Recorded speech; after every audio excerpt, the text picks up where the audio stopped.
மறக்காம இந்த சேனலை சப்ஸ்கிரைப் பண்ணுங்க, பக்கத்தில் இருக்கிற பெல் பட்டனை கிளிக் பண்ணுங்க. அப்பதான் நான் போடுற வீடியோஸ் உங்களுக்கு உடனுக்குடன் கிடைக்கும். Good morning. நாங்கள் இன்னைக்கு பரிவு குழாய் சம்பந்தமான விஷயங்கள் பார்க்க போறோம். ஸோ பரிவு குழாய் அதுல நாங்கள் ஒரு முனை மூடியது மற்றது இருமுனை திறந்த குழாய்கள் பற்றியதான் இன்றைக்கு நாங்கள் பார்க்க போறோம். ஓகே, நாங்கள் இன்னைக்கு ஒரு முனை மூடிய குழாயில எவ்வாறு பரிவு நிகழ்வுன்னு சொல்லி பார்ப்போம்.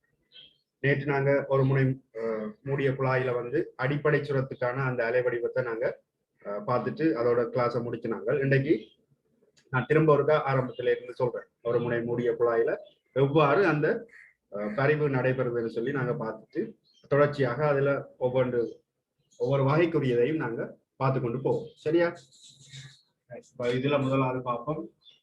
ஒரு முனை மூடிய குழாயில அடிப்படை சுரத்துக்கான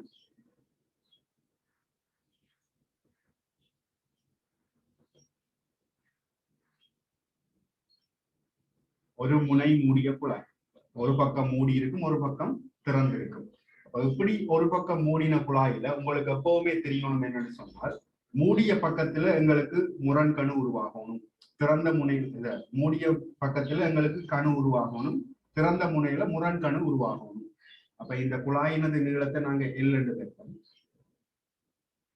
எல்லண்டு வச்சால் இங்க எனக்கு அடிப்படை சுரத்துக்கான அலை வடிவம் எவ்வாறு வரும்னு சொன்னால், இங்க முரண் கணு வரணும், இங்க கணு வரணும். அப்ப அதுக்கேற்ற மாதிரி எங்களுக்கு இந்த அலை வடிவம் இவ்வாறு அமையும். அலை வடிவங்கள் உங்களுக்கு வடிவாக கீழ தெரியணும். ஏன்னு சொன்னா இது உங்களுக்கு கேள்விகளா கேட்பாங்க. உங்களுக்கு தெரியணும், இப்ப இவ்வாறு அலை இருக்குமாக இருந்தால், இந்த அலைகள் இவ்வாறு இருக்குமாக இருந்தால், இந்த ரெண்டு இவைகள் எல்லாம் கணுக்கள் என்று சொல்லி சொல்றது, நடுவில் இருக்கிற எல்லாமே முரண்கணுவாக இருக்கும். இந்த கணுக்களுக்கு இடைப்பட்ட தூரம் λ/2 இருக்க போகுது.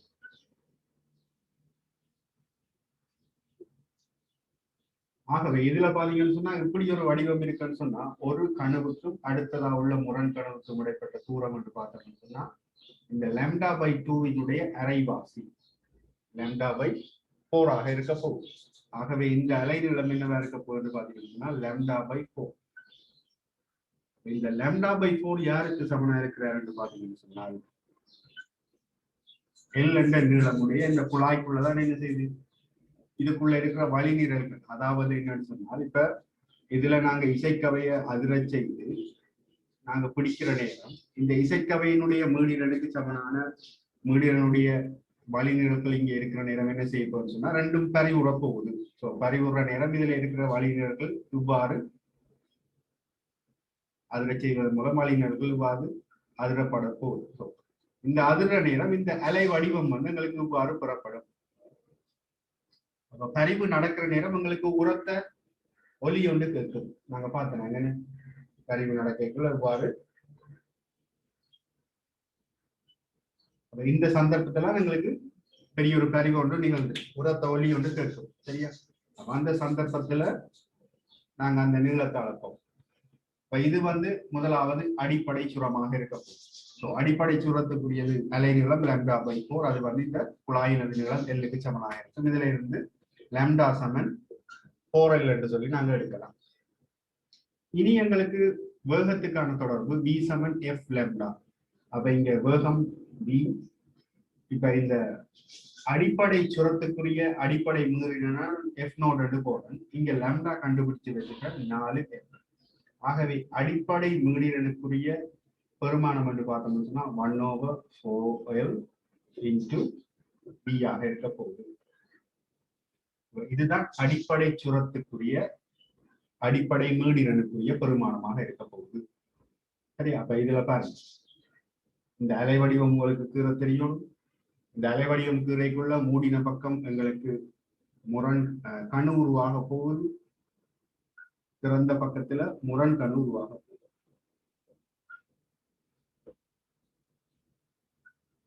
ஒரு கேள்வி நீங்க சரியா செய்யணும்னு சொன்னால், இவ்வளவு விஷயம் உங்களுக்கு தெரிஞ்சிருந்தா தான் அந்த கேள்வியை நீங்க முழுமையாக சரியாக செய்யக்கூடிய மாதிரி இருக்கும். சரியா? இரண்டாவது பார்ப்போம். அடிப்படை சூரத்துக்கு அடுத்ததாக வரப்போவது முதலாம் மேற்றுணி.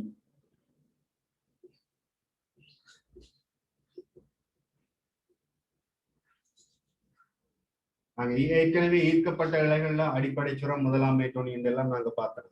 அதே போலதான் நீங்க ஒரு முனை மூடிய குழாயில அடிப்படை சுரம், முதலாம் மேட்டோனி. அப்ப இங்கேயும் அதே எல் நீளமான குழாயத்தான் எடுக்கிறேன்.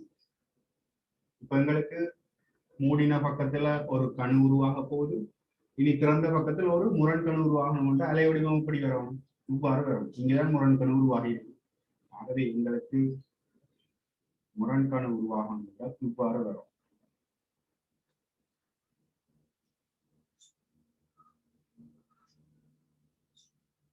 அலை வடிவம் உங்களுக்கு இந்த வடிவத்துல தோற்றுவிக்கப்பட போகுது. அப்ப இந்த குழாயினது நீளத்தில் இங்க பாருங்க, இவ்வளவும் λ/2, அதோட ஒரு λ/4 கூட்டுப்படுது.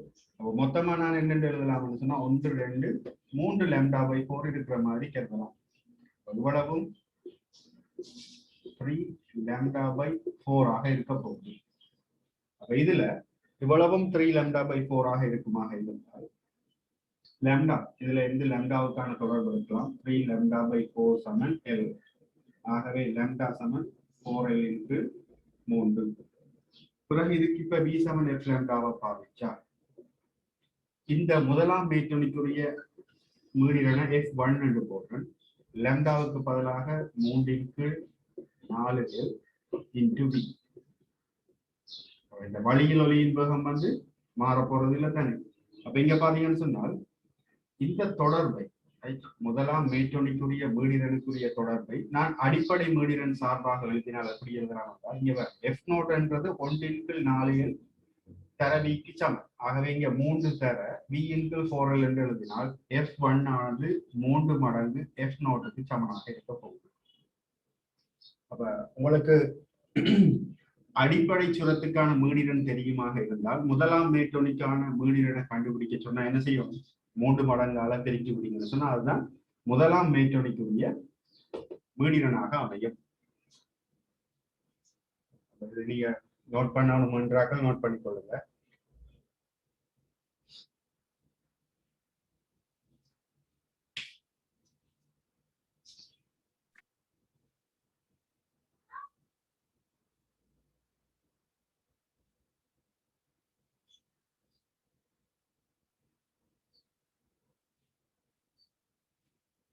இதுல அடுத்தது முதலாம் மேட்டோனிக்கு அடுத்ததாக இரண்டாம் மேட்டோனி.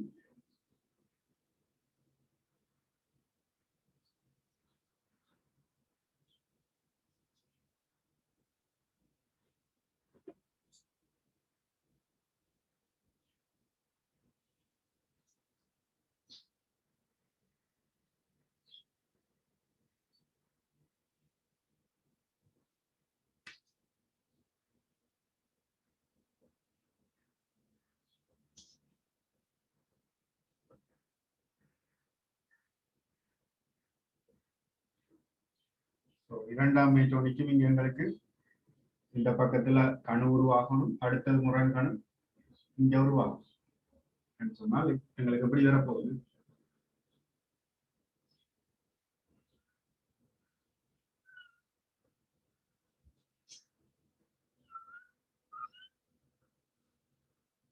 அதே வடிவத்தை வடிவ சீராக்கு இருக்கு.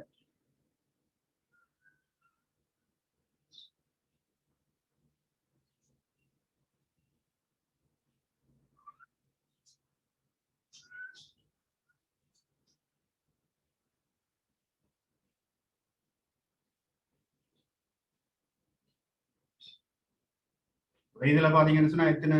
இவ்வளவும் லெம்டா, இவ்வளவும் λ/4. அல்லது நீங்க ஈஸியா தெரிஞ்சு வச்சிருக்கோம்னா 1, 2, 3, 4, 5 λ/4. இவ்வளவும் 5 λ/4. அப்ப இதுல 5 λ/4 தான் யாருக்கு சமனா இருக்க போறாருன்னு பாத்தீங்கன்னு சொன்னா இந்த குழாய் வந்து நிலம் இந்த குழாய்க்குள்ள இருக்கிற வழி நிழல் தானே அறிந்தது. ஆகவே இதுல இந்த லெம்டாவை கண்டுபிடிக்கலாம். இந்த சந்தர்ப்பத்துக்கு 4L என்று 5. இதுல இருந்து எனக்கு V சமன் F λ, வழியில் ஒளியின் வேகத்துக்கான குறுக்கள் அல்ல வேலை வேகத்துக்கான சமன்பாடு V சமன் F λ. இப்ப இதுல இதுக்குரியதை நான் F2 என்று போடுறேன். F2 என்று போடுறேன். இங்க லாம்டாவுக்கு பதிலாக 5/4L இன்டு V. அப்ப இங்கேயும் நான் என்ன செய்யலாம்னு சொன்னால், இந்த இரண்டாம் மேற்றுணிக்குரிய அதிர்வெண்ணை நான் அடிப்படை சுரம் சார்பாக எழுதலாம். F2 சமன் 5 F0 என்று எழுதலாம். அப்ப கவனித்துக் கொள்ளுங்க, அது அடிப்படைக்கு F0 என்று வந்தது, முதலாம் மேட்டோனிக்கு F3 F0 என்று வந்தது, இரண்டாம் மேட்டோனிக்கு 5 F0. அப்ப இதுல இருந்து ஒரு தொடர்பு வரலாம். 1 3 5 என்று வருது, அடுத்தது 7 F0 வரணும். சரியா? அதையும் நாங்க வேணும்னா நாங்க இதுல குறிப்பாக்கலாம். இந்த அலை இவ்வாறு தொடர்ச்சியா இப்படியே போய் கொண்டாடி இருக்க போகுது.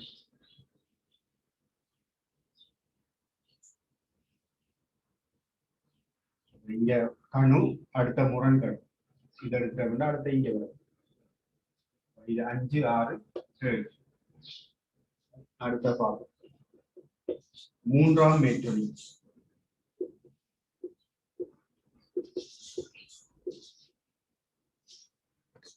மூன்றாம் மேற்றொலிக்குரிய படம் வரும். மூடின முனையில கணு வரும், திறந்த முனையில முரண்கணு வரணும். அப்ப இங்க இவ்வளவு அலை வடிவம் பெறும். இங்க பாத்தீங்கன்னு சொன்னா இரண்டாம் மேற்றொலிக்கு 2 தடங்கள் முழு தடம் இருக்குது. அப்ப மூன்றாம் மேற்றொலிக்கு 3 முழு தடம் வரணும் ஈஸியா ஞாபகம் வச்சிருக்கு. சில விஷயங்களை நாங்க கள்ள வழிகள்லையும் ஞாபகம் வச்சிருக்கோம். சரியா? சில வளங்களுக்கு அலை வடிவத்தை மறந்துட்டோம்னு சொன்னால் இவ்வாறான சிம்பிளான ஒரு டெக்னிக்கை வச்சுக்கிறோம். இரண்டாம் மேற்றொலிக்கு 2 முழு தடமும் ஒரு காவாசி தடம். அதே மாதிரி மூன்றாம் மேற்றொலிக்கு எங்களுக்கு 3 முழு தடம் ஒரு கால்வாசி தடம் இருக்கிற மாதிரி யோசிக்கும். அலை வடிவங்களுக்கு கிடைக்கிற சீரான அலை வடிவங்களாக இருக்கு.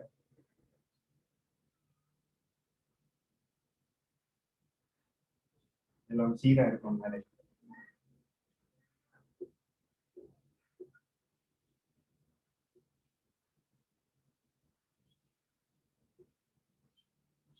இது அலை நீளம் என்று பார்த்தோம்னு சொன்னா 7 λ/4. இதுல இருந்து 7 λ/4 எல்லாக இருக்குமா இருந்தால் லாம்டா சமன் 4L × 7. அடுத்த V சமன் F λ பாதிக்கப்படும்.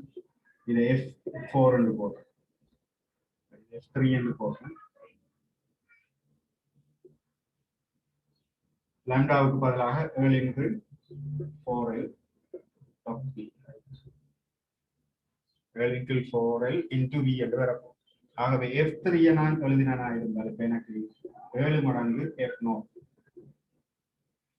உங்களுக்கு கேள்விகள் கேட்கிற நேரம் இந்த ஒரு முனை மூடிய குழாயில அந்த மீடிரன்களுக்கு இடையிலான தொடர்பு, அடிப்படை மீடிரன் சம்பந்தப்படுத்தி நான் கேள்விகள் கேட்கப்படுமாக இருந்தால் அடிப்படை சுரத்துக்குரியது F0, அடுத்தது முதலாம் மேட்டோனிக்கு 3F0, இரண்டாம் மேட்டோனிக்கு 5F0, மூன்றாம் மேட்டோனிக்கு 7F0. இவ்வாறு ஒற்றையன் மடங்கால அதிகரித்து கொண்டு போகுது. 1 3 5 7 9 11 13 என்று சொல்லி போய்கொண்டிருக்க போகுது. அப்ப இதுல இருந்து நாங்க ஒரு பொதுவான ஒரு தொடர்பு எழுதலாம். இப்ப Fn7 n+1 ன் கீழ்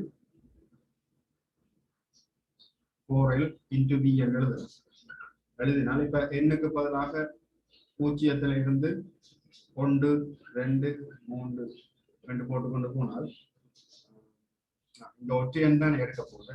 அப்ப இங்க 1 வரப்படும். பொதுவான ஒரு வடிவத்துல ஈஸியா வச்சிருக்கலாம்னு சொல்லி சொன்னா இது எப்படி வரும்? இது ஒரு கணித வடிவத்தில் எடுத்தோம்னு சொன்னா 2 என்னண்டு வந்தால்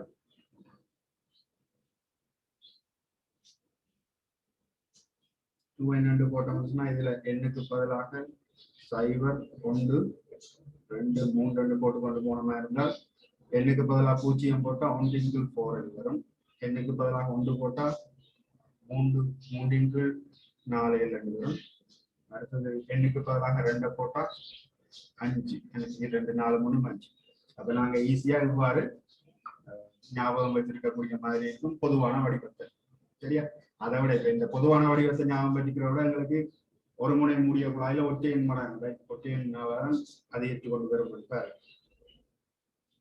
1 3 5 7 அடுத்து 9 11 13 15 17 19 21 சொல்லி வரும் சொல்லி ஞாபகம் வச்சிருக்கீங்கன்னு சொன்னா சரி. இவ்வாறான கேள்விகள், அதாவது எம்சிக்யூல இவ்வாறான தரவுகளை வந்து நீங்க இலகுவான முறையில பாவிக்கக்கூடிய மாதிரி இருக்கும். சிலவளை என்ன செய்வாங்கன்னா இதுக்குள்ள இடைக்குள்ள ஏதாவது ஒரு மொழிகளை தந்து போட்டு அதுக்கு முன்னுக்குள்ள மொழிகள் அல்லது அதுக்கு அடுத்த உள்ள மொழிகளை கணிக்க சொல்லி உங்கள்கிட்ட எம்சிக்யூல கேள்விகள் கேட்கலாம். ஸோ அப்படி வர நேரம் இந்த தொடர்புகளை வந்து நீங்க நேரடியாக பாவிக்கக்கூடிய மாதிரி இருக்கும். சரியா? அப்ப இதுல நீங்க தெரிஞ்சு வச்சிருக்க வேண்டிய விஷயம் என்னன்னு சொன்னால், அலை வடிவம் ஒவ்வொரு மேற்றொணிகளுக்கும் ஒவ்வொரு சந்தர்ப்பத்துக்கும் உரிய அலை வடிவங்களும் அதுக்குரிய இந்த அலை நீளத்தை எழுதக்கூடிய மாதிரி சரியான முறையில தெரிஞ்சு வச்சுக்கொள்ளுங்க. அப்பதான் உங்களுக்கு இந்த கேள்விகளை செய்யக்கூடிய மாதிரி இருக்கும். அப்ப இதுல பாடமாக்க வலிக்கிறாங்க. இந்த அலை வடிவங்களை இவ்வாறு ஈஸியா ஞாபகம் வச்சிருங்க. அதாவது மூடிய முனையில ஒரு கணு உருவாகணும், திறந்த முனையில முரண் கணு உருவாகணும். அதுக்கேற்ற மாதிரி இப்படி கீறி போட்டு செட் பண்ணி வச்சுக்கணும். அதெல்லாம் உங்களுக்கு ஈஸியா இருக்கு.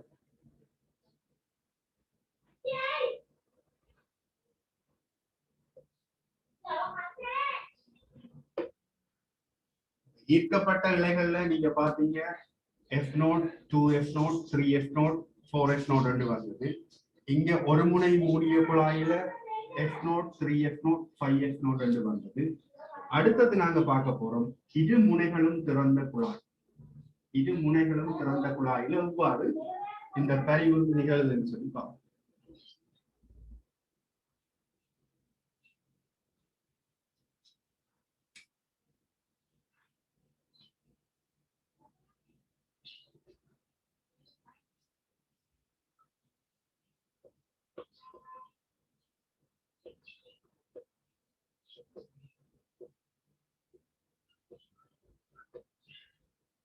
சரியா? இரு முனைகளும் திறந்த குழாயில் பரிவு. இதுல முதலாவது சந்தர்ப்பம் அடிப்படை சுரம்.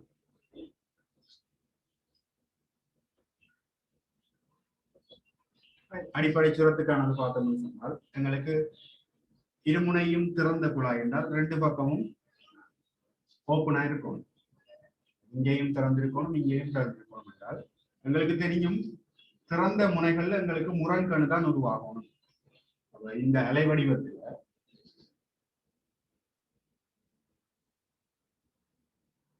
ரெண்டு பக்கமும் முரண்கணு உருவாகணும் என்றால் முரண்கணு நடுவில் இருக்கு. இவைதான் இந்த முரண்கணு ஆன்டிநோட்னு சொல்லி சொல்லுவோம். கணுவ நோட்டுன்னு சொல்றது இது ஆன்டிநோட்னு சொல்லி சொல்றோம். சரியா? அப்ப இது முரண்கணுக்கள். முரண்கணுக்கள் உருவாகணும்னு சொன்னா இங்க எனக்கு உருவாக போற முதலாவது அலை வடிவம் இதாத்தான் இருக்க போகும். ரெண்டு முரண்கணுக்களுக்கு இடைப்பட்ட அலை வடிவம் எனக்கு பாருங்க.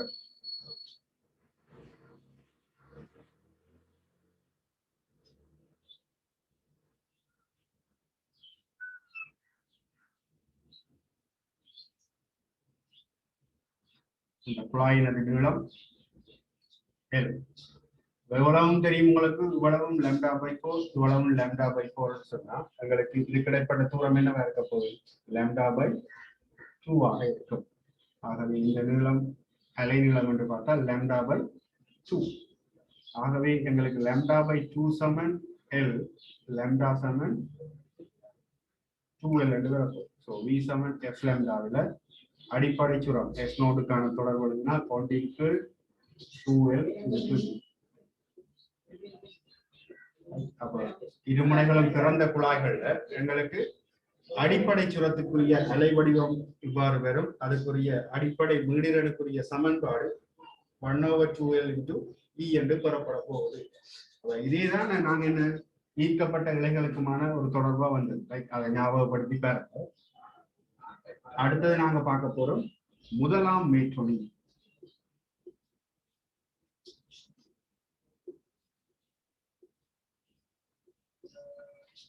முதலாம் மேற்றோனிக்குரிய அலை வடிவம் எப்படி வரப்போகுதுன்னு சொன்னால் இப்ப இதுல பாத்தீங்கன்னு சொன்னா அடுத்த ரெண்டு பக்கமும் முரண்கண் உருவாகும். இது அடிப்படை சுரத்துக்குரிய என்ற அடுத்த முரண்கண் இங்க வரப்போகுது. அப்ப இங்க 1 2 3 4 இந்த முரண்கணுக்கும் இந்த முரண்கணுக்கும் இடைப்பட்ட அந்த அலை வடிவம்.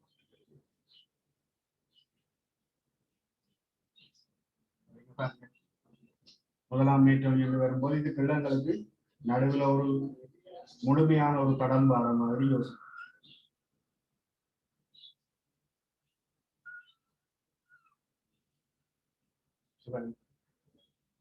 இதுக்கும் இடைப்பட்ட பார்க்கிற நேரம் இந்த ஒரு முழுமையான தடம் ஒன்று இருக்குது. அதை ஞாபகம் வச்சிருக்கோம். இப்ப இந்த நிலம் இவ்வளவு என்னென்னு வரப்போகுது. இங்க பாத்தீங்கன்னு சொன்னா இவ்வளவு λ/2. இது λ/4 λ/4 கூட்டினா λ/2. ஆகவே மொத்தம் λ வரப்போகுது.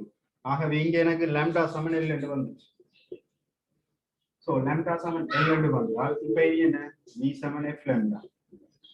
இப்ப முதலாம் மேற்றோனிக்குரிய F1 என்று சொல்றேன் λ 1/L into V. இதை வந்து நான் அடிப்படை மீடியன் சார்பாக எழுத போறேன்னு சொன்னா இங்க எனக்கு ஒரு 2 வரும். அப்ப மேலையும் கீழையும் 2ஆல பெருக்கினா F1 சமன் 2/2L into V.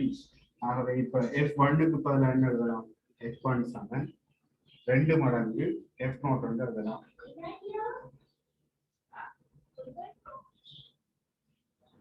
அடிப்படை சுரத்துக்குரிய F0 முதலாம் மேற்றோனிக்குரியது 2F0 என்று வரும். அப்ப F0 2F0 அடுத்தது 3F0 4F0 என்று இனி வர போகுது. சோ அதுக்குரிய அலை வடிவங்களை நாங்க கீறி அதுக்கான தொடர்பத்தை நாங்க எடுக்க போறோம். சரியா? அப்ப உங்களுக்கு ஈர்க்கப்பட்ட இழைகளையும் இருமுனைகளும் திறந்த குழாய்களையும் உருவாகிற அந்த பேட்டர்ன் ரைட், அதாவது இந்த மீடியன்களுக்கு இடையிலான தொடர்பு வந்து ஒரே மாதிரி இருக்கு. F0 2F0 3F0 4F0 சொல்லி வந்து கொண்டு இருக்க போகுது. அப்ப இதே முறைக்கா நோட் பண்ணிக்கொள்ளுங்க.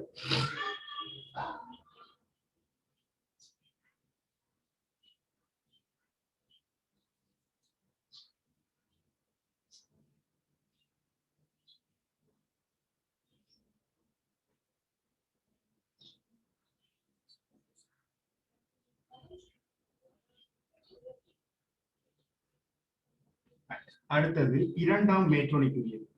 முதலாம் மேற்றோனி பார்த்தாச்சு, இரண்டாம் மேற்றோனி.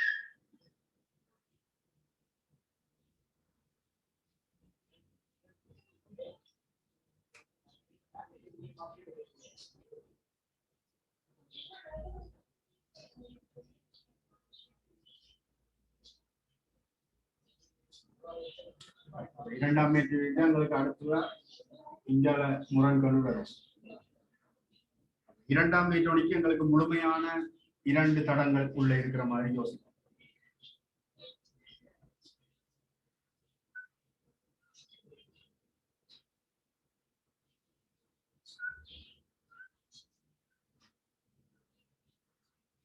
ஈஸியா அலை வடிவத்தை இவ்வாறு ஞாபகம் வச்சுக்கலாம். சரியா? இப்படி ஒன்றை கிளி போட்டு இந்த நான் சொன்ன மாதிரி 2 பக்கமும் முரண்கணு உருவாகும். அப்போ முரண்கணுக்கு இடைப்பட்ட அந்த அலை வடிவங்களை பார்த்து நீங்க கீறிக்கொள்ளலாம். சரியா?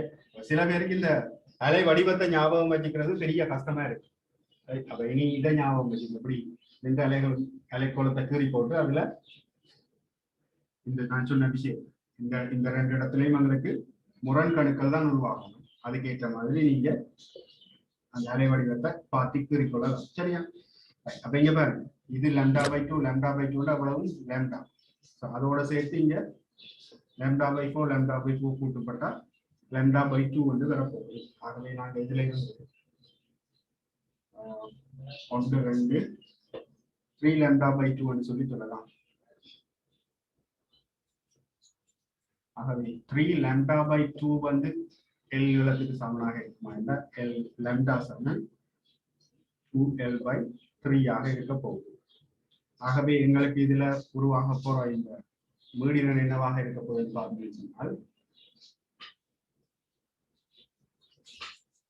இதை நான் F2 என்று போறேன். F2 என்று போட்டால் இங்க 3/2L into V என்று வரும். ஆகவே F2 வந்து அடிப்படை மீடியன் சார்பாக இருந்தால் 3F0 என்று வரும். அப்ப இதுல பாருங்க F0 2F0 3F0. அப்ப இதுல மீடிரன் குறைஞ்சது யாருன்னு பாத்தீங்கன்னு சொன்னா அடிப்படை சுரத்துக்குரிய மீடிரன் தான் இதுல பெருமானம் குறைஞ்ச மீடிரனை கொண்டிருக்கிற. அடிப்படை சுரத்துக்குரிய மீடிரன் இந்த இதுல குறைஞ்ச பெருமானமுடைய மீடிரனா காணப்படும். அதே போலதான் ஒரு முனை மூடிய குழாயில் F0 3F0 5F0 வந்தது. அப்ப இது எல்லாத்திலையும் ஞாபகம் பெற்றுக் கொள்ளுங்க. அடிப்படை சுரத்துக்குரிய மீடிரன் தான் என்னது இந்த வழிநிரலினுடைய குறைஞ்ச மீடிரனாக இருக்கும்.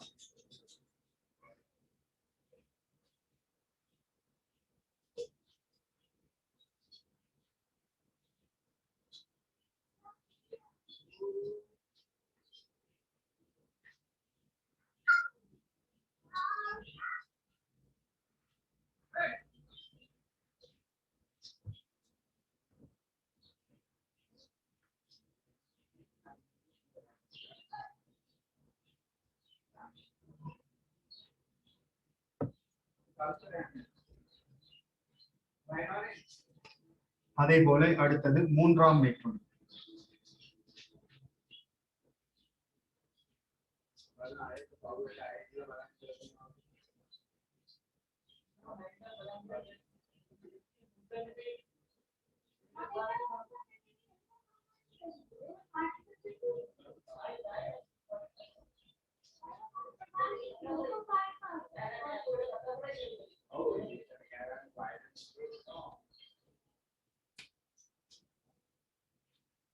இனி ஞாபகம் வச்சுக்கலாம். 2ஆம் மேற்கொண்டுக்கு 2 முழுத்தடம் வந்த மாதிரி 3ஆம் மேற்கொண்டுக்கு உங்களுக்குள்ள 3 முழுத்தடங்கள் வரக்கூடிய மாதிரி அந்த கலை வடிவத்தை ஈஸியா ஞாபகம் வச்சுக்கக்கூடிய மாதிரி சொல்றேன்.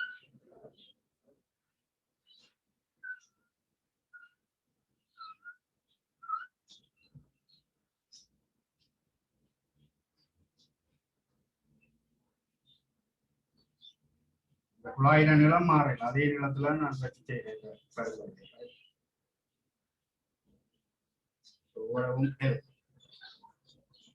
அப்படின்னு சொன்னா இங்க என்ன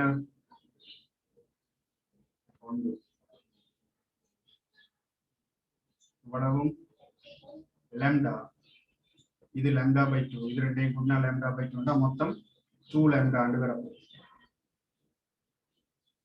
ஆகவே L சமன் 2 lambda. இது எப்படி கண்டுபிடிச்சான்னு விளங்குதானே 2 lambdaன்னு சொல்லி. இதுல பாருங்க இவ்வளவும் λ/4, அதாவது ஒரு முரண்கணுவுக்கும் கணுவுக்கும் இடைப்பட்ட தூரம் λ/4, 2 முரண்கணுவுக்கு இடைப்பட்ட தூரம் λ/2, 3 முரண்கணுக்கு இடைப்பட்ட தூரம் என்று பார்த்தோம்னு சொன்னா இவ்வளவும் ஒரு அலை நிலம் λ/வை குறிக்கும். அப்ப இவ்வளவும் λ, இது λ/2, இது λ/4, இது λ/4 கூட்டினா λ/2. அந்த λ/2 இந்த λ/2 λ வரும். ஆகவே இதுல ஒரு lambda, இவ்வளவு கூட்டினா ஒரு lambda, மொத்தம் 2 lambda. So V சமன் F lambda. அதுல அடுத்தது இது 0 1 2, இது F3 என்று போகும். ஸோ F3 வந்து என்ன வரப்போகுது 1/lambda. ஸோ 1/lambda என்று வந்தால் lambda வந்து என்னவா இருக்க போகுது λ/L/2 என்று வரப்போகுது.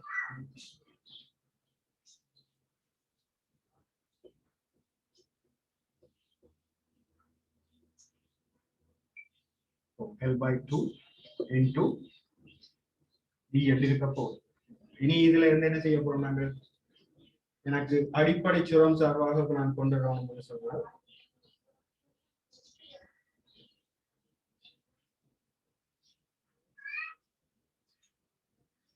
தலைகளா வரும். லெம்டாக்கு பதிலாக 1/lambda தான். லெம்டாக்கு பதிலாக L/2 வந்து போட்டீங்கன்னா 2 × L. அப்ப எனக்கு அடிப்படை சுரம் சார்பாக கொண்டு வரணும் என்றால் எனக்கு கீழே ஒரு 2L இருக்கும். அப்ப இந்த 2 கொண்டு வரதுக்கு என்ன செய்யணும், ஒரு 2 அளவு இருக்கும். மேலே கீழே 2 அளவு இருக்கும் போது 2 வரும். ஆகவே 4F0. இங்க 2F0 3F0 அடுத்ததா 4F0 வரும். இதுக்கு அடுத்ததா 5F0 6F0 7F0 இவ்வாறு எங்களுக்கு தொடர்ச்சியாக வந்து கொண்டிருக்க போகுது. ஆகவே இரு முனைகளும் திறந்த குழாயில பரிவு மீடிரன்களுக்கான தொடர்பு பார்த்தீங்கன்னு சொன்னா அடிப்படை சுரத்துக்கு F0, முதலாம் மேட்டோனிக்கு 2F0, இரண்டாம் மேற்றோனிக்கு 3 எலக்ட்ரான், மூன்றாம் மேற்றோனிக்கு 4 எலக்ட்ரான், அப்படி இந்த ஆர்டர்ல வந்து கொண்டிருக்கும். அப்ப இதுல உங்களுக்கு இடைக்குள்ள ஒரு குறித்த ஒரு மீடியனை தந்து போட்டு அதுக்கு முன்னுக்குள்ள மீடியன் பெருமானம், அதுக்கு அடுத்ததா உள்ள மீடியன் பெருமானங்களை கேட்கலாம். இந்த சந்தர்ப்பத்துக்கான இருமுனைகளும் திறந்த குழாயில வந்து ஏற்படுற கழிவுகள் சம்பந்தமான கேள்விகள்ல. அப்ப இதோருக்கா ஞாபகம் வச்சுக் கொள்ளுங்க, இது உங்களுக்கு கட்டாயம் தேவையான ஒரு விஷயம்.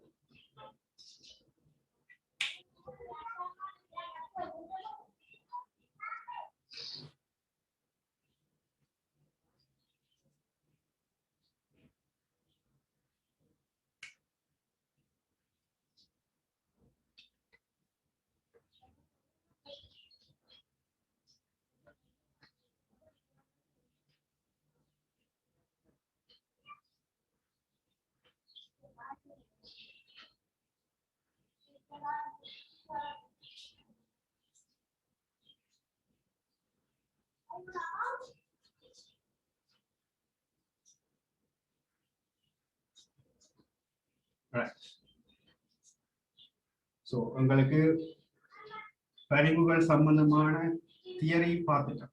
சரியா? இவ்வளவுதான் இந்த சரிவுகள் சம்பந்தமான தியரி. இனி நாங்க இதுல இருக்கிற பரிசோதனைகளை பார்ப்போம். பரிவு குழாய் பரிசோதனை.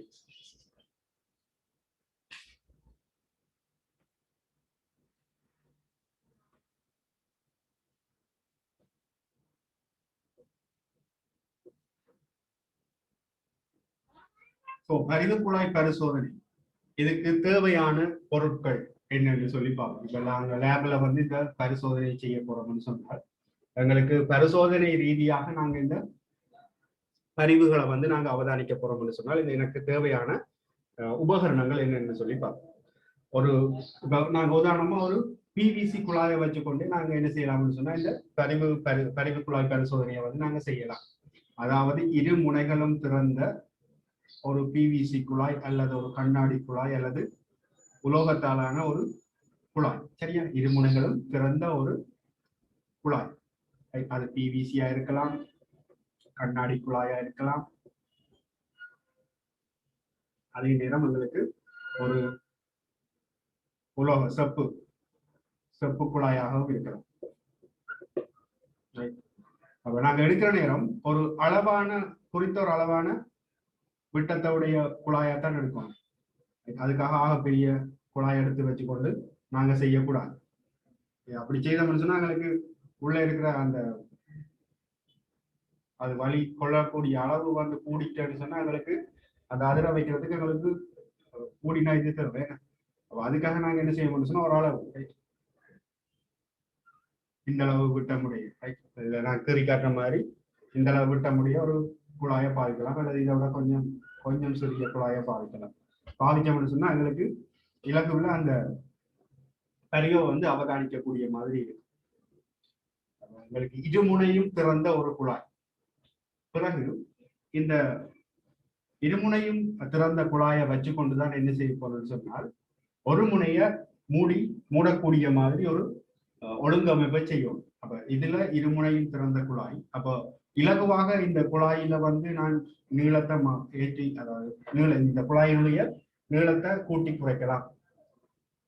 அப்படி ஒரு முறைக்கு நான் கொண்டு சொன்னால் இலகுவில இந்த குழாயினது இதுக்குள்ள அடைக்கப்பட போற வழிநிரலினுடைய நீளத்தை வந்து நான் மாற்றணும்னு சொன்னா என்ன செய்யலாம்னு சொன்னால் ஒரு நீளமான அளவுச்சாடி,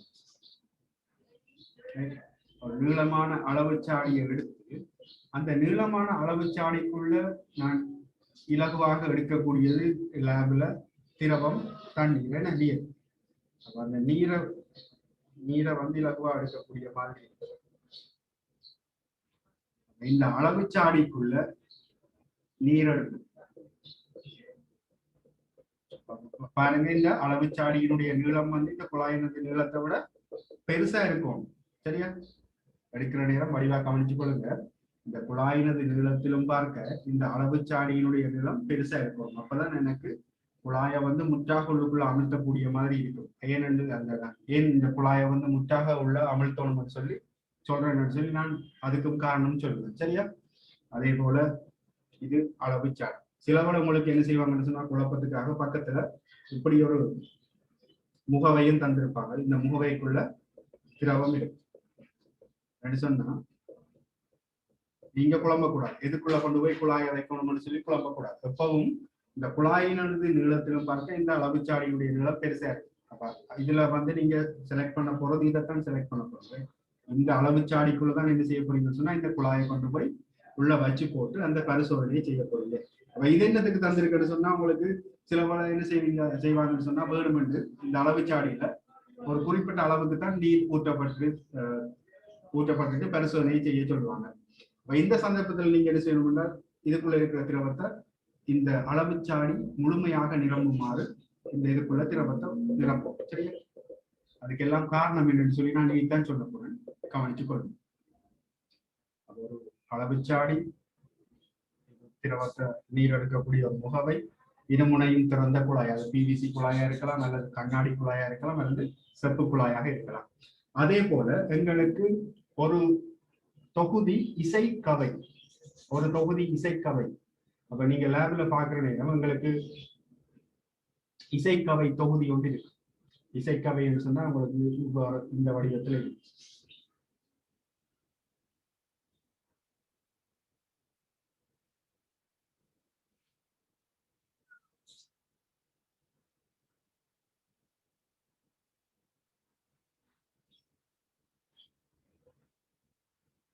அதாவது இந்த ரெண்டு பக்கமும் வந்து நாங்க அதிரை செய்யற நேரம் இந்த ரெண்டு பக்கமும் பாரு அதிரக்கூடிய மாதிரி இருக்கும். அது வேலைகளை ஏற்படுத்தக்கூடிய மாதிரி ஒவ்வொன்றும் வந்து ஒவ்வொரு மீடியங்களையும் இருக்கும். சரியா? ஒரு தொகுதி இசைக்கவை.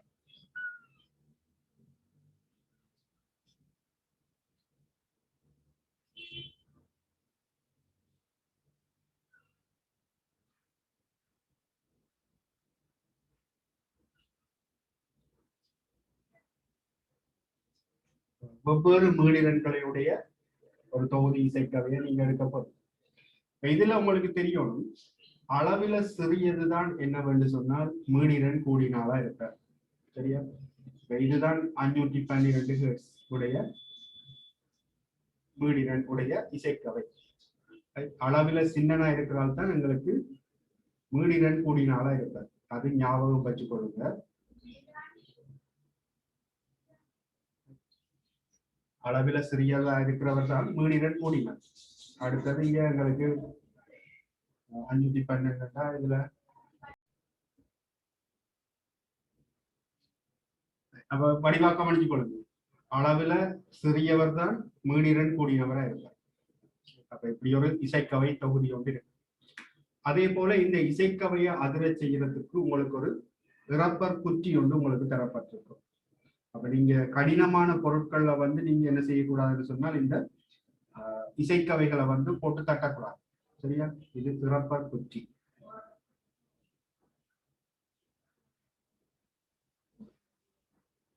நீங்க ஏன் இந்த கடினமான பொருட்களை இவரை வந்து நான் கட்டக்கூடாதுன்னு சொல்றேன்னு சொன்னால் இந்த இசைக்கவைகள் வந்து விகாரம் அடைஞ்சிட்டேன்னு சொன்னால் இங்க மீடியன்கள் மாற்றம் அடையும். சரியா? அப்ப இந்த கம்பி சில வலை நெளியலாம். நீங்க அடிக்கிற நேரம் அது நெளிஞ்சிட்டேன்னு சொன்னா அப்புறம் அதிர்வெண் வந்து மாறிடும். அதுக்காகத்தான் ரப்பர் குச்சியை பாவிச்சு ரப்பர் குச்சியில என்ன செய்யணும்னு சொன்னா அந்த இசைக்கவையை வந்து நான் அதில் செய்யணும். முக்கியமானது இந்த ரப்பர் குச்சியெல்லாம் உங்களுக்கு தேவை. அவை சில பேர் என்ன செய்வாங்கன்னு சொன்னா விளையாட்டுக்கு எடுத்து மேசைகள்ல அல்லது உலோக கதிரைகள்ல எல்லாம் தட்டுவீங்க. அப்படி தட்டுற நேரம் என்ன நடக்கும்? இது நெளிவடையக்கூடிய விகாரம் அடையக்கூடிய தன்மை இருக்கும். அப்படி தன்மை ஏற்படுமாக இருந்தால் எங்களுக்கு மீடியன்கள்ல மாற்றம் ஏற்பற்றும். அப்ப இதுல குறிக்கப்பட்டிருக்கிற மீடியனுக்கு சமனான மீடியன் அது கொண்டிருக்காங்க. சரியா? இசைக்கவைகள் அதுக்கேற்ற மாதிரி அதிரக்கூடிய மாதிரி தான் இந்த இது வந்து அமைக்கப்பட்டிருக்கும். அப்ப நாங்க அதை விகாரம் அடைய செய்வோமாக இருந்தால் இங்க எங்களுக்கு மீடியன்கள் வந்து மாற்றம் அடைஞ்சிடும். ஆகவே எங்களுக்கு இந்த பரிசோதனை வந்து எங்களுக்கு சரியான முறையில் அமையாது. அப்ப இங்க நாங்க என்ன செய்ய போறோம்னு சொன்னா பரிவு குழாய் பரிசோதனையை பாவிச்சு வழியில் ஒளியின் வேகத்தை தான் துணிய போறோம். அப்ப வழியில் ஒளியின் வேகம் வந்து V = 330 m/s-1 என்ற இந்த பெருமானத்தை நான் பரிசோதனை மூலம் துணிய போறோம். அந்த பரிசோதனை தான் இது. சரியா? அப்ப எங்களுக்கு அடிப்படையாக வேண்டிய அந்த இருக்க வேண்டிய உபகரணங்கள் இது. மற்றது ஒரு வெப்பமானியும் வச்சிருக்கிறது நல்ல. ஏன்னு சொன்னா இடைக்கிற சூழல் வெப்பநிலையை அளக்கிறது நல்ல. ஏன்னு சொன்னா உங்களுக்கு தெரியும், வாயுக்குள்ள வேகம் என்னது வெப்பநிலையில தாங்கி இருக்கிறது பார்த்துட்டாங்க. நேர்மையில சமன் சொல்லி பார்க்கிறோம். அப்ப இங்க வெப்பநிலை அதிகரிக்குமா இருந்தா எங்களுக்கு இங்க வேகத்தினுடைய பெருமானம் மாறக்கூடியதா இருக்கும். அப்ப சூழல் வெப்பநிலையை வந்து ஒரே வெப்பநிலையில வச்சிருக்கோம். அப்ப நாங்க வெப்பமானியையும் வச்சிருக்கிறது நல்ல. சூழல் வெப்பநிலை மாறிக்கொண்டிருக்கா இல்லாடி மாறாம இருக்கான்னு சொல்லி அதையும் பார்த்து செய்யக்கூடிய மாதிரி இருக்கும். சரியா? அப்ப எவ்வளவு விஷயம் உங்களுக்கு அடிப்படையாக தேவையான விஷயம் இந்த பரிசோதனையை செய்வதற்கு. பரிசோதனை செய்முறையை பார்ப்போம். என்ன செய்ய போறோம்னு சொன்னால், இந்த செய்முறையின் போது இந்த அளவுச்சாடிக்குள்ள என்ன செய்ய போறோம்னு சொன்னால், முழுமையாக இந்த இருமுனையும் திறந்த குழாயை வந்து உள்ளுக்குள்ள அமிழ்த்த போறோம்.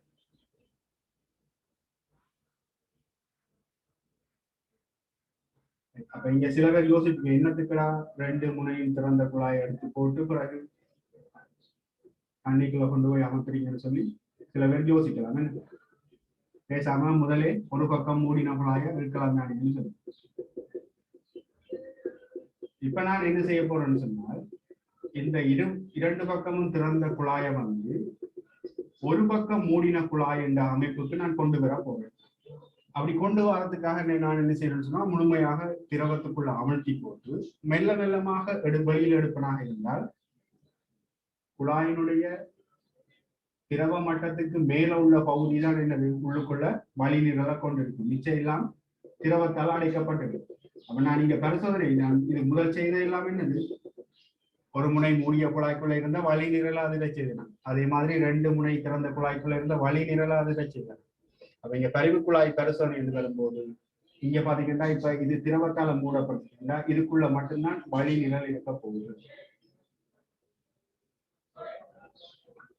மிச்ச பகுதி எல்லாம் என்ன திரவத்தால அடைக்கப்பட்டு, அப்ப நீரால் அடைக்கப்பட்டு சொன்னா இதுக்குள்ள வழி நிரல் இல்லை. அப்ப அதுக்கு மேல உள்ள வழி நிரல் தான் என்ன செய்ய போறீங்க, அதிர செய்ய போறேன். அப்ப இந்த வழி நிரலினுடைய நீளத்தை வந்து நான் என்ன செய்யலாம், இலகுவாக மாற்றக்கூடிய மாதிரி இருக்கும். இந்த திரவத்தை விட்டு மேல தூக்க என்ன நடக்கும், இதுக்குள்ள இருக்க போற வழி நிரல் அளவு வந்து அதிகரிச்சு கொண்டு போக போகுது. சரி, அப்ப அந்த இலகுவான முறையில செய்யறதுக்காகத்தான் நான் என்ன செய்யலாம்னு சொன்னா, இவ்வாறு ஒரு அமைப்பை வந்து நான் தெரிவு செய்தேன். அப்ப இதுல நிறைய வகைகள் இருக்குது. அப்ப எனக்கு இந்த திரவ நிரலை மாற்றக்கூடிய மாதிரி பல்வேறு வகையில இந்த கேள்விகளை வந்து மாத்தி கொண்டு போவாங்க. சரியா? அப்ப இது மிகவும் அடிப்படையான ஒரு அளவுச்சாடிக்குள்ள திரவத்தை எடுத்துட்டு முற்றாக குழாயை உள்ளுக்குள்ள அமுத்துற மாதிரி. சில கேள்விகள் என்ன செய்வாங்கன்னு சொன்னால், இதுல கண்ணாடி குழாய் இருக்கும். இந்த கண்ணாடி குழாயோட இங்கால திரவம் இணைக்கப்பட்டு இந்த தொட்டி, இந்த திரவ தொட்டியை வந்து நாங்க மேல கீழே உயர்த்துறதால என்ன நடக்கும்னு சொன்னால், இங்க அமுக்க மாறல் காரணமாக இதுக்குள்ள இருக்கிற திரவம் வந்து என்ன செய்ய போகுது, இந்த குழாயிலாக வந்து இங்க வந்து திரவ மட்டத்தை வந்து இந்த தொட்டியை மேல கீழே அசைக்கிறதால இந்த திரவ மட்டம் என்ன செய்யும், மேல கீழே அசைக்கிறதால இங்க எனக்கு இவ்வளவும் திரவம் இருக்குன்னா மிச்சம் மேல இருக்கிறது தான் வழி நிரலா இருக்கும். சரியா? அப்ப இது இன்னொரு முறையா இருக்கும். மற்றது முழுமையாக திரவத்தை எடுத்து போட்டு இங்கால ஒரு திறந்து விடக்கூடிய மாதிரி ஒரு அமைப்பு இருக்குமா இருந்தா இதை திறந்து விட்டா இது திரவம் வழியில போற நேரம் இங்க திரவ மட்டம் குறைய இங்க எனக்கு வழி நிரல் உருவாகும். ஸோ அப்படி ஒரு சந்தர்ப்பமும் உங்களுக்கு உருவாகலாம். சரியா? வடிவாக்கம் இதுல முழுமையாக திரவத்தால் நிரப்பி போட்டு இந்த டெப்பை வந்து திறந்து விட்டா வெளியில கொஞ்சம் கொஞ்சமா திரவம் போக இந்த திரவ மட்டம் கீழே வர இங்க வழி நிரல் உருவாகும். அப்ப எனக்கு இங்க வழி நிரலை நான் மாத்திக்கொண்டு இருக்கலாம். அதே போல இங்க திரவ தொட்டியை மேலக்கில் அசைக்கிறதால இந்த திரவ மட்டம் மேலக்கில் அசையும். ஆகவே அந்த நேரம் இந்த வழி நிரல்களை நான் கூட்டி குறைக்கக்கூடிய மாதிரி இருக்கும். சரியா? அப்ப ஒவ்வொரு கேள்விகளும் பல்வேறு முறைகள்ல உங்களுக்கு கேள்விகளாக கேட்கப்பட்டிருக்கு. அப்ப எங்களுக்கு அடிப்படையான விஷயம் என்னது, வழி நிரல் நீளத்தை மாத்தி அந்த அதுக்குரிய அடிப்படை ரைட் பரிவு மீடியன்களை வந்து நான் கண்டுபிடிக்கிறதா இந்த பரிசோதனை. இந்த டெக்னிக்கை வந்து நீங்க தெரிஞ்சு வச்சுக்கொள்ளுங்க. இதை வச்சுக்கொண்டு நீங்க பிறகு என்ன வடிவத்தில் இருந்தாலும் நீங்க அதுல கொண்டு போய் அப்ளை பண்ணக்கூடிய மாதிரி இருக்கும். சரியா? ரைட். இனி பார்ப்போம் இவ்வாறு முற்றாக திரவத்துக்குள்ள குழாயை கொண்டு போய் அமிழ்த்தியாச்சு. அடுத்ததா நான் முதலாவது தெரிவு செய்ய வேண்டிய இசைக்கவை மீடிடன் கூடினதா குறைஞ்சதான்னு சொல்லி அது எங்களுக்கு முக்கியம். சரியா? எங்களுக்கு அடிப்படை சுரம், அடிப்படை பரிவு நீளத்தை நான் பெற்றுக்கொள்ளணும்னு சொன்னால், அடிப்படை பரிவு நீளத்தை பெற்றுக்கொள்ற நேரம் அடிப்படை பரிவு நீளம் எனக்கு மிக குறைந்த நீளத்துலதான் எங்களுக்கு உருவாகும். அப்ப அதுக்காக நான் என்ன செய்ய போறேன்னு சொன்னால், முதலாவது நான் தெரிவு செய்ய போட வேண்டிய இசைக்கவையினுடைய பெருமானம் என்று பாத்தீங்கன்னு சொன்னா மீடிடன் கூடின பெருமானம். மீடிடன் கூடின பெருமானமுடைய இசைக்கவையைத்தான் நான் முதலாவது தெரிவு செய்யணும். ஏன்னு சொன்னா மீடிடன் கூடின இசைக்கவைக்குத்தான் எனக்கு குறைஞ்ச அளவுல பரிவு நீளம் பெறப்படும். மற்றதுக்கு எல்லாமே எங்களுக்கு மீடிடன் குறைஞ்சால் பரிவு நீளம் கூடிக்கொண்டு போயிடும். அப்ப அதுக்காக 512 ஹெர்ட்ஸ் முதலாவது மீடிடன் கூடின இசைக்கவையை தெரிவு செய்ய போறேன். இந்த இசைக்கவையினுடைய அடிப்படை பரிவு நிலையை நான் கண்டுபிடிக்கணும்னு சொன்னால் என்ன செய்யணும்னு சொன்னா, முற்றாக இந்த திரவத்துக்குள்ள குழாயை அமிழ்த்திட்டு இப்ப இந்த இசைக்கவையை ரப்பர் குழாய் கொண்டு அதிர செய்துட்டு என்ன செய்ய போறேன்னு சொன்னா, இதுக்கு மேல கிடையாக இந்த இசைக்கவையை நான் பிடிக்க போறேன். கிடையாக இசைக்கவையை பிடிக்கணும். என்ன சொன்னா உங்களுக்கு தெரியும், இசைக்கவையை அதிர செய்கிற நேரம் இந்த ரெண்டு இசைக்கவைகளும் மேல கீழே இப்படித்தான் நான் செய்ய போறேன். அப்படி இப்படி அசைகிற நேரமே நடக்கும். இதுல இருக்கிற வழி நிரல்களை இதை மேல கீழே அசைய செய்வார். அப்ப எங்களுக்கு குழாய்க்குள்ள முழுவதும் அந்த அதிர்வு கடத்தப்படணும்னு சொன்னால் இந்த குழாய் கிடையாக என்ன செய்யணும்னா இவ்வாறு பிடிச்சிட்டு இனி என்ன செய்ய போறீங்க, கொஞ்சம் கொஞ்சமாக அந்த குழாய்களை அந்த திரவ மட்டத்துக்குள்ள இருந்து வெளிநோக்கி எடுக்க போறீங்க. அப்படி எடுக்கிற நேரம் குறித்த ஒரு சந்தர்ப்பத்துல எனக்கு உரத்த ஒளி ஒன்று கேட்கும். ஒரு குறித்த ஒரு சந்தர்ப்பத்துல எனக்கு உரத்த ஒளி ஒன்று கேட்க போகுது. சோ அந்த சந்தர்ப்பம் தான் என்னவா இருக்க போகுதுன்னு சொன்னா, முதலாவது உரத்த ஒளி கேட்கிற சந்தர்ப்பம் தான் என்னது, எனக்கு இந்த 512 ஹெர்ட்ஸுக்குரிய அடிப்படை சுரமாக இருக்க போகுது. முதலாவது உரத்த ஒளி எங்களுக்கு கேட்கிற சந்தர்ப்பம் தான் என்னவா இருக்கும்னு சொன்னால் அடிப்படை சுரமாக இருக்கும். அதுக்குரிய நீளம் L1 இருக்கும். அப்ப இங்க எனக்கு இதுக்குரிய அலைவடிவம் வந்து பார்த்தா ஒரு முனை மூடிய குழாயில அடிப்படை சுரத்துக்குரிய அலைவடிவம் என்னது, இதாத்தான் இருக்க போகுது. சரியா? அப்ப நாங்க கிடையா பிடிக்கணும். இது முக்கியமான ஒரு விஷயம். இதுல முதலாக தெரிவு செய்ய வேண்டிய இசைக்கவை பாத்தீங்கன்னு சொன்னா 512 ஹெர்ட்ஸ் வீடுகளுடையது. மற்றது எங்களுக்கு 512 ஹெர்ட்ஸுக்குரியதான் என்னது, பரிவு நிலம் குறைவான பரிவு நிலம் முதலாவது புறப்படும்.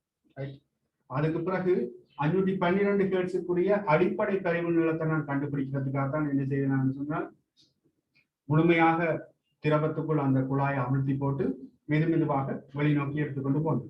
அப்ப எனக்கு இந்த சந்தர்ப்பத்துல அடிப்படை சுரம், அடிப்படை பரிவு நிலம் பெறப்படும். ஆகவே முதலாவது உரத்த ஒலி எப்ப கேட்குதோ அதுதான் அந்த அடிப்படை பரிவு நிலத்துக்குரிய சந்தர்ப்பமாக இருக்கு. பிறகு என்ன, நீங்க தொடர்ச்சியாக என்ன செய்யலாம், அப்படியே வச்சுக்கொண்டு திரும்ப இசைக்கவராக செய்து கொண்டு மேல் நோக்கி எடுத்துக்கொண்டு போவீங்களா இருந்தா. தொடர்ச்சியாக நாங்க இப்படி அடிப்படை முதலாம் மேற்றோனி, இரண்டாம் மேற்றோனி, மூன்றாம் மேற்றோனின்னு சொல்லி ஓர்டரா போனோம்னு சொன்னா ஈஸியா இருக்கும். நீங்க சில வேளை யோசிக்கலாம், என்ன எந்த முடிவினையும் பாவிச்சு கொண்டும் நாங்க எடுக்கலாம் தானே சொல்லி. அப்ப எங்களுக்கு அது கஷ்டம். இத தொடராக நாங்க இந்த பரிசோதனை செய்யணும்னு சொன்னோம். அடிப்படை சுரம் முதலாம் மேற்றோனி, இரண்டாம் மேற்றோனின்னு சொன்னால் அடிப்படை சுரத்துக்கான பரிவு நிலம் தான் சின்ன. அப்ப தொடர்ச்சியாக என்ன செய்யலாம், நீங்க அதிகரித்து கொண்டு போகலாம் இந்த குழாயினது நீளங்கள். அப்ப இந்த குழாயை திரவத்தை விட்டு வெளிநோக்கி மேல் நோக்கி தூக்கி கொண்டு போறீங்க. அப்போ ஒரு மீடியன், அதாவது 512க்குரிய வெவ்வேறு நிலைகளை நாங்க கண்டுபிடிக்கலாம். அடிப்படை பரிவு நிலம் கண்டுபிடிச்ச மாதிரி என்ன செய்யலாம், அடுத்தது குழாயை கொஞ்சம் திரவ மட்டத்தை விட்டு மேல எடுத்தோம்னு சொன்னா இரண்டாவது உரத்தோழி எங்க கேட்குதோ அந்த சந்தர்ப்பத்துல எங்களுக்கு முதலாம் மேற்றோனி உருவாகும். அந்த பரிவு நிலத்தை நான் L2 வாங்க. மற்றது இதுல நான் ஆரம்பத்துல எடுத்த அந்த உபகரணத்துல ஒண்ணு சொல்ல மறந்துட்டேன். எங்களுக்கு மீட்டர் கோல் மிக முக்கியம். ஏன்னு சொன்னா இந்த நீளத்தை அளக்கிறதுக்கு எங்களுக்கு மீட்டர் கோலானது முக்கியமா இருக்கும். சரியா? அப்ப எங்களுக்கு இந்த நீளத்தை எப்படி அளக்க போறோம்னு சொன்னால், இந்த திரவ மட்டத்துக்கு மேல இருக்கிற இந்த குழாயினது நீளத்தை தான் மீட்டர் கோலை பாவிச்சு நாங்க என்ன செய்வோம், அளக்க போறோம். ஆகவே திரவ மட்டத்துக்கு மேல அந்த மீட்டர் கோலை வச்சு இந்த குழாயினது திறந்த முனை வரைக்குமான நீளத்தை அளந்தளந்து எழுதுவீங்க. ஸோ அப்படி அளந்தெழுந்து 512 குறித்த ஒரு மீடினனுக்குரிய வெவ்வேறு நிலைகளை தான் நீங்க கண்டுபிடிக்க போறீங்க. 512க்குரிய அடிப்படை சுரம், 512க்குரிய முதலாம் மேட்டோனி, 512க்குரிய இரண்டாம் மேட்டோனி என்று சொல்லி ஒவ்வொரு சந்தர்ப்பத்தையும் நீங்க என்ன செய்யலாம்னு சொன்னால் அதுல செய்து அவதானிச்சு கொண்டு இருக்கலாம். ஆகவே எங்களுக்கு நீளங்கள் வந்து மாறிக்கொண்டு போகும். L1, L2, L3 என்று மாறிக்கொண்டு போகும். இதுல இன்னொரு மாதிரி இந்த பரிசோதனை செய்யலாம் என்னன்னு சொன்னால், வெவ்வேறு மீடினன்களுடைய இசைக்கவைகளை தெரிவு செய்து 512, 480 ஹெர்ட்ஸ், அடுத்த 450 ஹெர்ட்ஸ் அப்படி மாறி மாறி எல்லாத்துக்கும் உடைய அடிப்படை பதிவு நீளங்களை முதலாவது செட் பண்ணி பார்க்கறது, முதலாவது செக் பண்ணி பார்த்து கொண்டு போறது. ரைட்? அப்படியும் நாங்க இந்த பரிசோதனைகளை எங்களுக்கு செய்யக்கூடிய மாதிரி இருக்கும். சரியா? இதுல நான் முக்கியமான விஷயங்களை மட்டும் சொல்லி கொண்டு போறேன். நாங்க அடுத்தடுத்த கிளாஸ்ல இதுல இருக்கிற பரிசோதனைகளை பற்றி நாங்க கதைப்போம். இதுல ஏன் குழாயை முற்றாக உள்ளுக்குள்ள அமிழ்த்தணும் என்று சொல்லிட்டேன். ஏன்னு சொன்னா எங்களுக்கு அடிப்படை பரிவு நிலம் வந்து எந்த சந்தர்ப்பத்துல புறப்படும் என்று எனக்கு தெரியாது. ஆகவேதான் நான் என்ன செய்யறேன்னு சொன்னா குழாய்க்குள்ள அந்த குழாயை வந்து முற்றாக திரவத்துக்குள்ள அமிழ்த்தி போட்டு படிப்படியாக அந்த உயரத்தை வந்து அதிகரித்து கொண்டு வரேன். அந்த சந்தர்ப்பத்தில் எனக்கு முதலாவது உரத்த ஒளி கேட்கிற சந்தர்ப்பம் தான் அடிப்படை பரிவு சந்தர்ப்பமாக, அதுக்குரிய நிலம் தான் அடிப்படை பரிவு நிலமாக அமையும். அடிப்படை பரிவு நிலத்தை பெற்றுக்கொள்றதுக்காகத்தான் நான் என்ன செய்யறேன், முற்றாக அந்த குழாயை திரவத்துக்குள்ள அமுத்தி போட்டு படிப்படியாக உயர்த்தி கொண்டு போனேன். சரியா? அப்ப இந்த இசைக்கவையை வந்து நான் கிடையாக திறந்த முனைக்கு கிடையாக பிடிக்கணும். அப்பதான் இதுக்குள்ள இருக்கிற அதிர்வு வந்து முழுமையாக வழிநிறக்குள்ள கடத்தப்படக்கூடிய மாதிரி இருக்கும். அவ இதுல நீங்க செய்து கொண்டு போற நேரம் சில வேளை பரிசோதனைகள்ல வலுக்கள் ஏற்படலாம். அந்த வலு என்னன்னு பாத்தீங்கன்னு சொன்னா, நீங்க அளக்குற நேரம், நீங்க பிடிக்கிற நேரம் சில வேளை இந்த குழாயை விட்டு சிறிய பகுதி, ஒரு இலையினுடைய சிறிய பகுதி வந்து என்ன செய்யலாம், இந்த குழாயினது திறந்த முனையில சிறிய பகுதி வெளியில வரக்கூடிய மாதிரி இருக்கு. அப்ப அதுதான் சொல்றாங்க முனைவு திருத்தம்னு சொல்லுவோம். அதை கீ என்று போடுவோம். அப்ப நாங்க எடுக்கிற நேரம் இங்க இவ்வளவும் அலை நீளமா இருக்க போகுது. ஸோ அலை நீளத்துக்கான பெருமானம் வந்து வரும்போது இங்க 3 λ/4. இந்த 3 λ/4 யாருக்கு சமனா இருக்க போறாருன்னு சொன்னால் L+E ஆக இருக்கும். அப்ப பரிசோதனைகள்ல ஏற்படுற வலு என்று பார்த்தோம்னு சொன்னா இது வந்து முனைவு வலு. இப்படி ஒரு கேள்விகள்ல முனைவு திருத்தம் சம்பந்தப்படுத்தி கேள்வி வருமாக இருந்தால் நீங்க என்ன செய்யணும் என்றால் குழாயினது நீளத்தோட அந்த முனைவு வலுவை கூட்டினால் தான் யாருக்கு சமனா இருக்க போறேன்னு சொன்னா அந்த அலை நீளத்துக்கு சமனாக இருக்கும். சரியா? அப்ப இது சம்பந்தமானது, அதாவது கருவு குழாய் பரிசோதனை எப்படி செய்யறோம்னு சொல்லி ஒரு வீடியோ வடிவத்துல இருக்கு. நான் உங்களுக்கு உங்களோட குரூப்ல ஷேர் பண்ணி விடுறேன். நீங்க அதை பார்த்து கொள்ளுங்க. அதுல எப்படி அந்த உதத்த ஒளி உங்களுக்கு கேட்குதுன்னு சொல்லி நாங்க அதை பார்த்துக்கொள்வோம். ஸோ இன்றைக்கு நான் இதோட கிளாஸை முடிச்சு கொள்றேன். அடுத்தது இனி திங்கட்கிழமை. இந்த திங்கட்கிழமை வந்து நாங்க இதுல இருக்கிற பரிசோதனைகளை வடிவா திரும்ப இருக்கா நான் உங்களுக்கு அந்த வீடியோ அனுப்பிடுறேன், பார்த்துக்கொள்ளுங்க. பார்த்துட்டு அதுல இருக்கிற நுட்பங்களை பற்றி நாங்க கதைப்போம், கலந்து போய் ஆடுவோம். சரியா?